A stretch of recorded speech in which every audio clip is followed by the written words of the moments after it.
Hi, this is Nikki Jovicic from LookUpStrata, and I'm excited to be here today with Chris Irons from Strata Solve to try a different kind of approach to webinars, a micro webinar.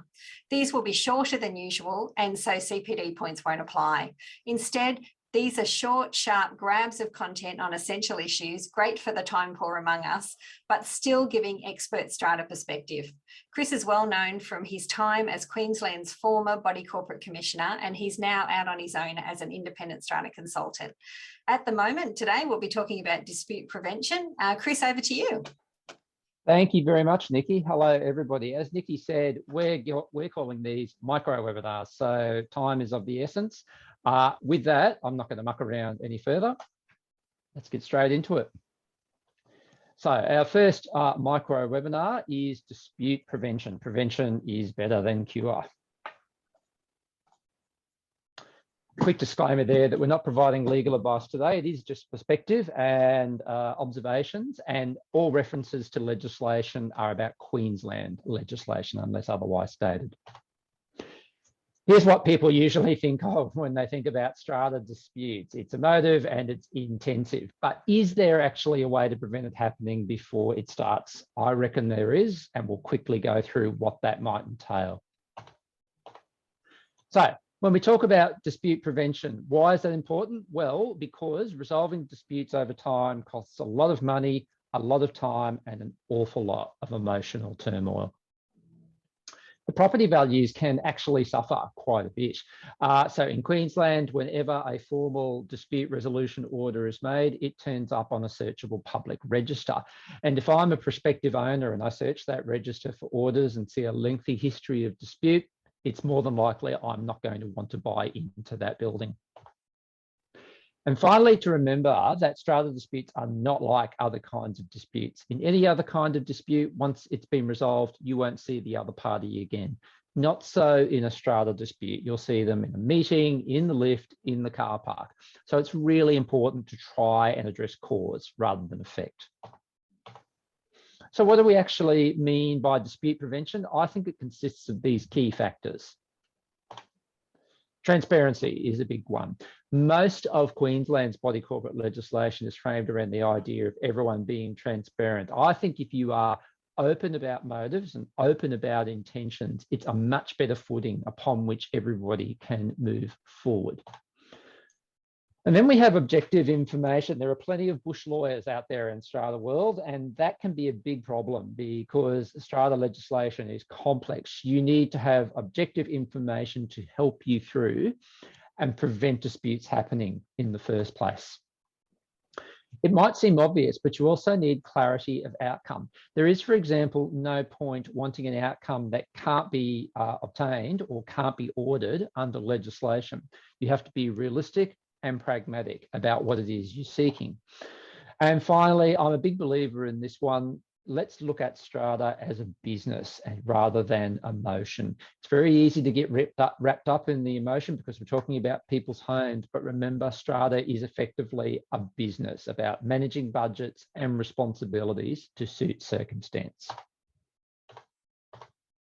So a couple of ideas about how you might be preventing disputes happening. Always know what your role is in strata.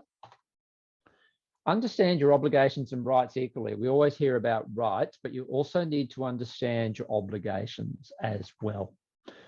It's also about finding the right resources. LookUpStrata is an excellent example of resources which are available, but there are others out there as well. And there might be some which are geared toward your particular circumstances that are going to work better than others.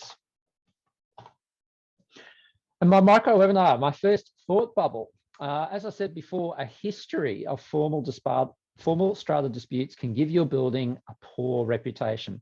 That poor reputation can spread. What's that old adage about bad news spreads fast?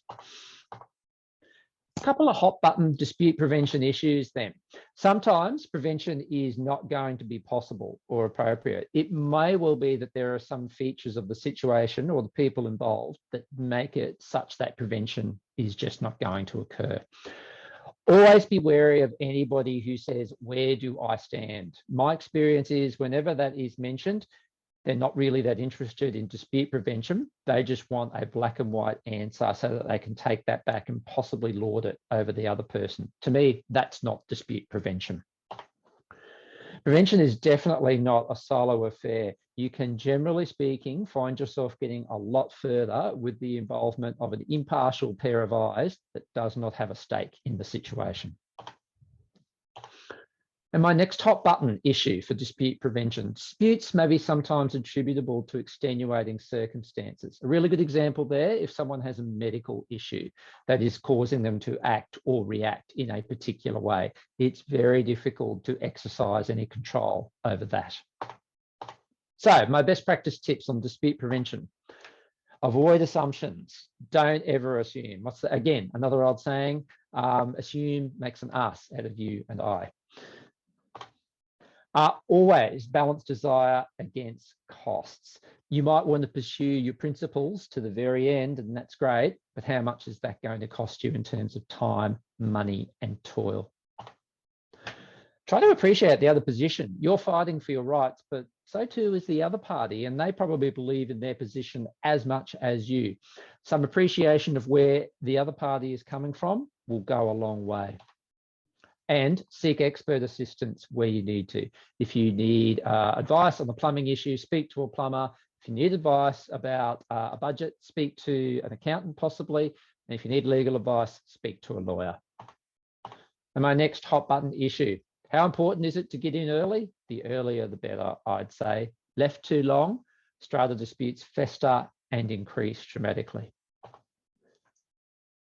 That's it for our dispute prevention webinar. Those are my contact details.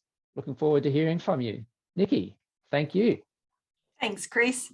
That's wonderful. And if our viewers have got a question about dispute prevention relating to strata, just pop a comment below this video and we'll do our best to provide a response or point you in the right direction. Thanks, Chris. Thanks, Nikki. See you, everyone.